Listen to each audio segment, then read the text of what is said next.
Moments That Matter is brought to you by Binkley Ross Family of Funeral Homes, by Melise's, and by the Insurance Alliance.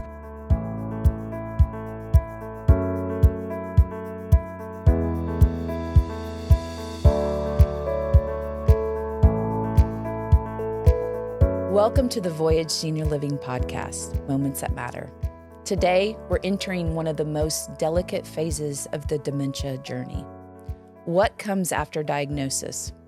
Treatment isn't about medication or appointments. It's about emotional support and helping families regain their footing. If you're tuning in with a feeling of heaviness or a glimmer of hope, you've come to the right place. Let's navigate this together. We welcome back my guests, Courtney and Jessie. Now, where are you all from? We're with Deaconess Illinois. I'm Courtney. I'm the neurology manager there. And I'm Jessie. I'm the program coordinator. In this episode, I want to just kind of talk about how we can help guide families through what happens after the diagnosis, like emotional support, community resources, and just building a care plan that can help the individual and their families. Because when someone says dementia or Alzheimer's, it's just heavy. It's very heavy. And if you've had it in the past, you think about what's going on and what has gone on with your family members.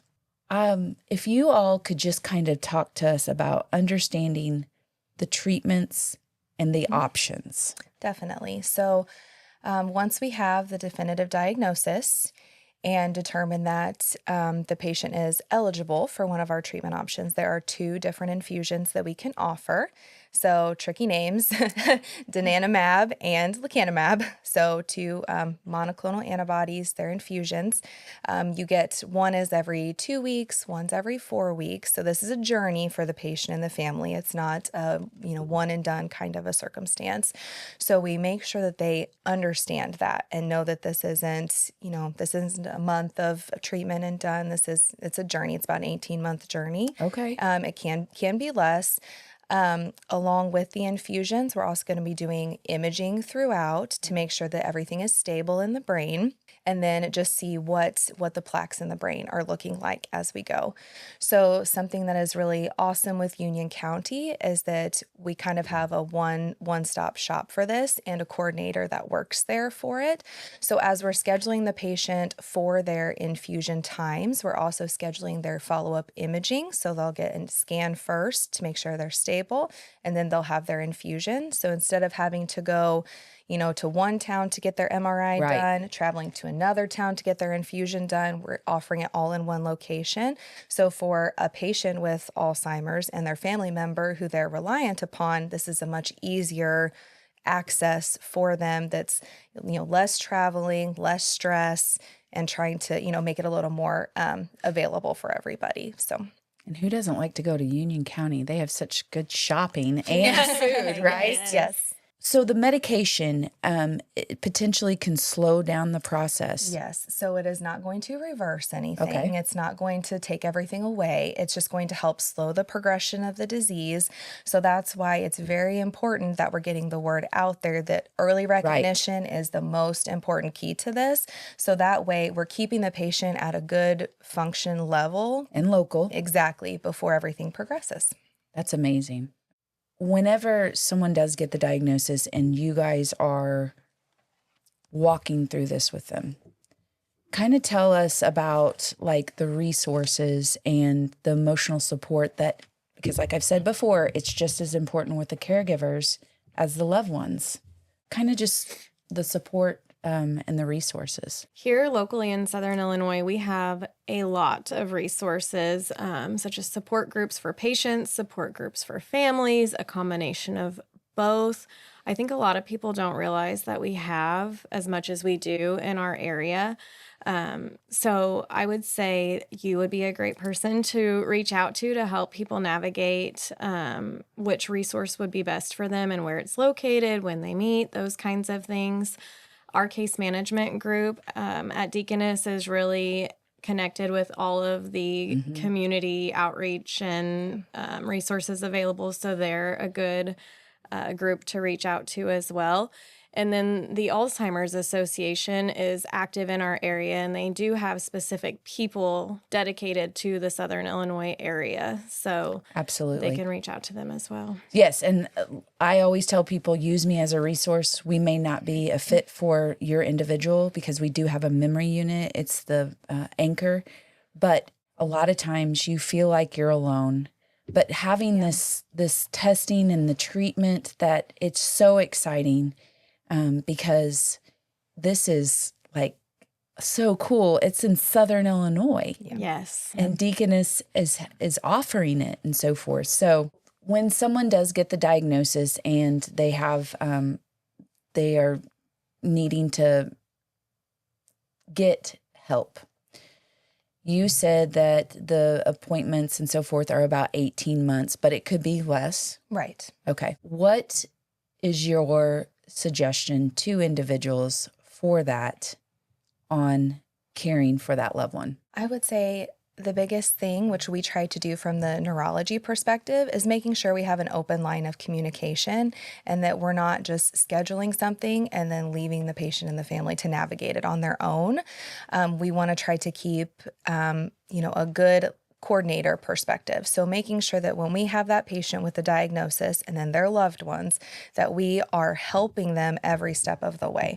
So calling them for appointment reminders, helping them set up transportation if it's needed, making sure that, we've reviewed their scan and know that they're appropriate to have another infusion before they maybe have to drive somewhere to get the infusion if they're not getting it all in one place.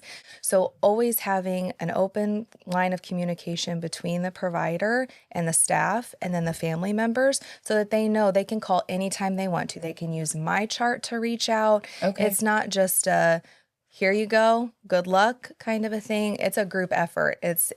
We're all a family at this point. It's the provider, the nursing staff, the infusion staff, the imaging staff. We're all on the same team at this point. So no one's ever just handling it alone. And we really want the family and the patient to understand that. Yes, because you do feel, like I said, you do feel like you're alone. And there are caregiving support groups that can actually help the caregivers to have that respite.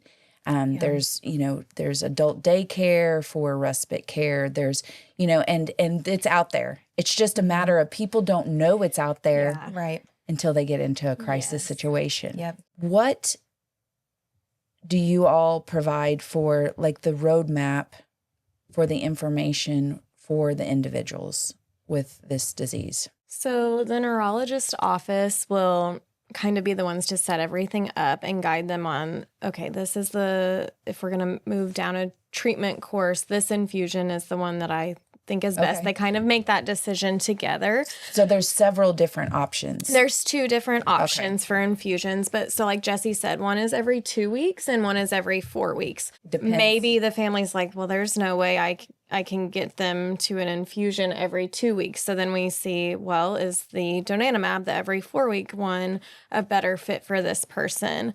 So they really will look into all aspects of the patient as far as diagnosis and what their health history and their, actual health status looks like for which one is the best fit, but also which one works best with their life as well.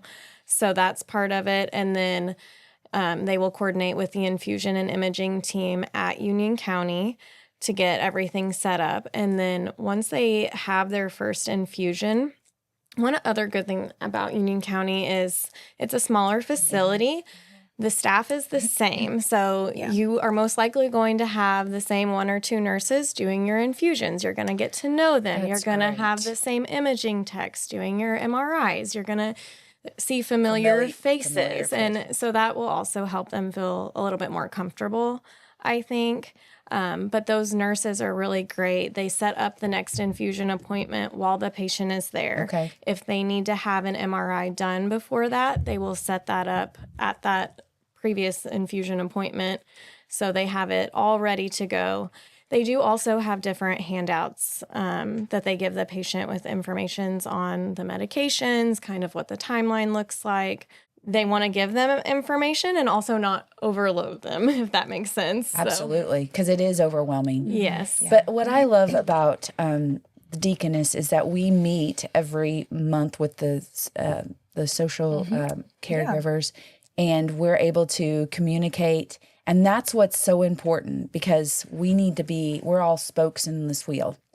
And in order for us, and that's what I already feel like you guys have just really wrapped your arms around these individuals and embraced them and the families, because that's important.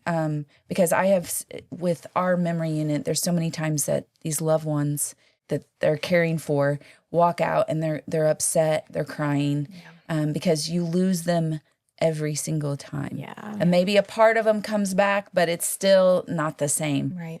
And knowing that you all have this service and this support and the communication, that is the key. And you guys are doing a great job on that. What can we do as a community to get this word out, do you think?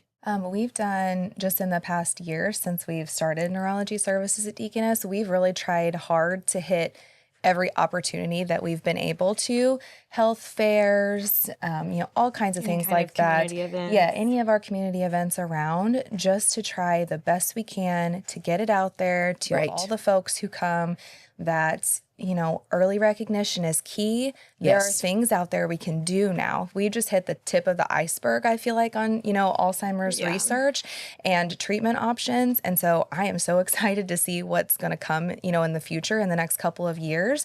But just knowing that there's there's a glimmer of hope for them that they can go and tell their friends about when they're paying bunco, or they can, anything like that, that there is something out there, and that, all it takes is just advocating and getting to your doctor, and we can help. So just, if you don't mind, to share the information of how they get a hold, like how do you start this process of getting an appointment and who with? So the first step is with their primary care physician and making them aware that they feel that there is a decline in either memory or functional status.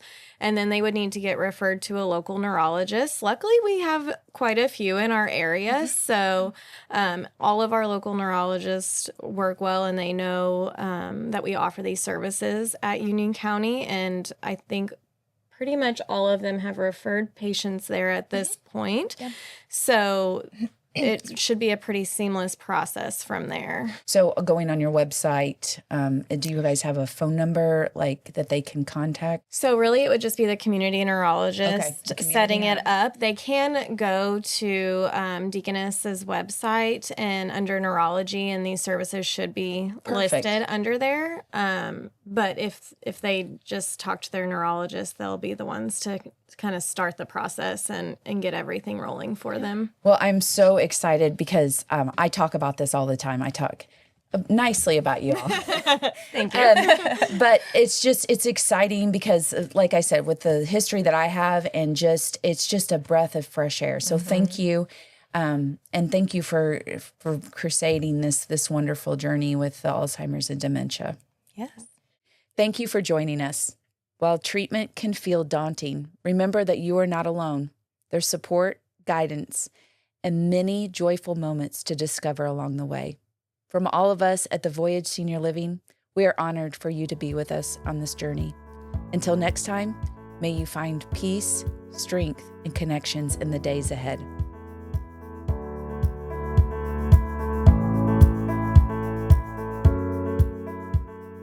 Moments That Matter is brought to you by Binkley Ross Family of Funeral Homes. Locally owned and operated. Binkley Ross Funeral Home, Blue Funeral Home, Mitchell Hughes Funeral Home. Call 618-997-7771 or go to binkleyross.com. By Melise's, tuxedos, menswear, custom embroidery, and apparel. Melise's, the best little suit shop in town. Call 618-993-1800 or go to melises.com. And by the Insurance Alliance, helping families feel secure today and prepared for tomorrow. Learn more at theinsurancealliance.com or call 618-532-2277.